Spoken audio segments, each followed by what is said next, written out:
കിട്ടേണ്ടതുപോലെ കിട്ടിയപ്പോൾ ശശി തരൂർ അല്പം മയപ്പെട്ടു. ഒരു കാരണവശാലും BJP-യിലേക്കില്ല എന്നുള്ളത് അദ്ദേഹം പ്രഖ്യാപിച്ചിരിക്കുന്നു. അതായത് ശശി തരൂർ MP-ക്ക് അതിശക്തമായ താക്കീത് നൽകിയിരിക്കുകയാണ് UDF-ന്റെ പുതിയ കൺവീനർ അടൂർ പ്രകാശ് MP. നമുക്കറിയാം, തിരുവനന്തപുരം ജില്ലയിൽ നിന്നുള്ള 2 ലോകസഭാ MP-മാരാണ് ശശി തരൂറും മറ്റൊന്ന് അടൂർ പ്രകാശും. 2 കോൺഗ്രസ് നേതാക്കളും സംഘടനാ തലത്തിലും വലിയ പദവികൾ വഹിക്കുന്നവരാണ്. ഒരാൾ കോൺഗ്രസിന്റെ പ്രവർത്തക സമിതി അംഗവും അടൂർ പ്രകാശ് UDF-ന്റെ കൺവീനറുമാണ്. MP-മാർ എന്ന ഉത്തരവാദിത്തത്തിനപ്പുറത്ത് സംഘടനയുടെ വലിയ ഉത്തരവാദിത്തങ്ങളാണ് ഇവർക്കുള്ളത്. അടൂർ പ്രകാശ് കോൺഗ്രസിന്റെ ഒരു ധീരനായ പോരാളിയാണ്. സാധാരണ ജനങ്ങൾക്കിടയിൽ നിന്ന് ബൂത്ത് തലം മുതൽ പ്രവർത്തിച്ചു വന്ന ഒരാൾ. അദ്ദേഹം UDF-ന്റെ കൺവീനർ വരെ എത്തിയിരിക്കുന്നു. മാത്രമല്ല, മത്സരിച്ച തെരഞ്ഞെടുപ്പുകളിലെല്ലാം വിജയം.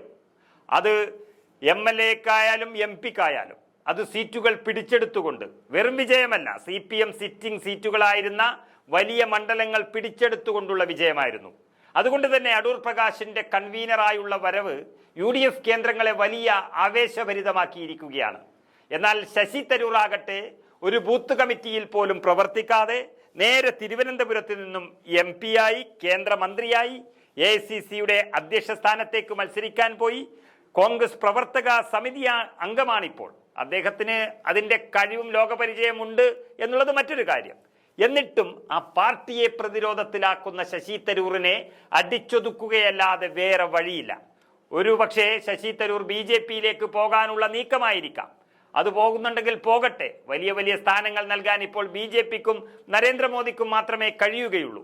എങ്കിലും സാരമില്ല, പാർട്ടിക്കുള്ളിൽ നിന്നുകൊണ്ട് ഈ രാഷ്ട്രീയ വ്യഭിചാരം നടക്കില്ല എന്നുള്ള വ്യക്തമായ താക്കീതാണ് അടൂർ പ്രകാശ് ശശി തരൂറിന് നൽകിയിരിക്കുന്നത്.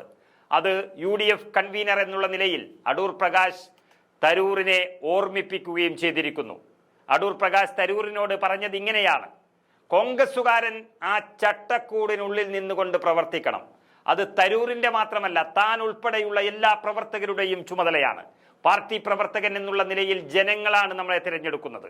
ആരും മുകളിൽ നിന്ന് കെട്ടിയിറക്കി വരുന്നവരല്ല. പാർട്ടിയുടെ വലയത്തിനുള്ളിൽ നിന്ന് പുറത്തു വന്ന് എന്തെങ്കിലും വിളിച്ചു പറഞ്ഞാൽ കയ്യടി കിട്ടുമായിരിക്കും. പക്ഷേ കയ്യടിക്കല്ല പ്രവർത്തിക്കേണ്ടത്, കയ്യടിക്കുപരിയായി പാർട്ടിയുമായി ബന്ധപ്പെട്ടു നിന്ന് പ്രവർത്തിക്കണം.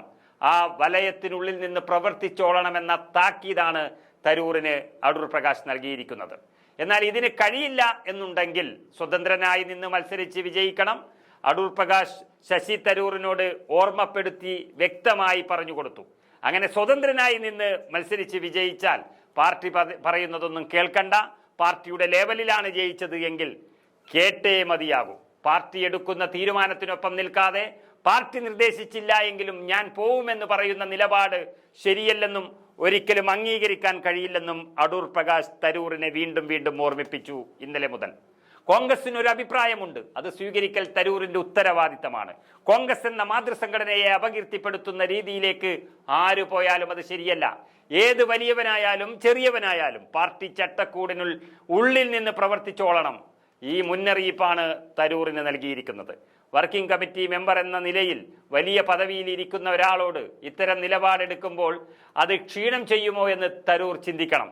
പാകിസ്ഥാനെതിരായ നയതന്ത്ര നീക്കത്തിന്റെ ഭാഗമായി വിദേശ രാജ്യങ്ങളിലേക്ക് സർവകക്ഷി സംഘത്തെ അയക്കുന്ന വിഷയത്തിൽ AICC ആണ് പറയേണ്ടത് എന്നുള്ളത് കൊണ്ട് അനാവശ്യമായ ഒരു അഭിപ്രായം ഇവിടെ പറയുന്നില്ലെന്ന് വ്യക്തമാക്കിയ അടൂർ പ്രകാശ് ശശി തരൂറിന്റെ തോന്നിയാസം കൊണ്ട് കേരളത്തിലെ കോൺഗ്രസിനെയും UDF-ന്റെയും പ്രവർത്തനത്തിനെ ദോഷകരമായി എന്തെങ്കിലും ബാധിച്ചാൽ അതിന്റെ പ്രത്യാഘാതം നേരിടേണ്ടി വരുമെന്ന മുന്നറിയിപ്പും നൽകിയിരിക്കുകയാണ്.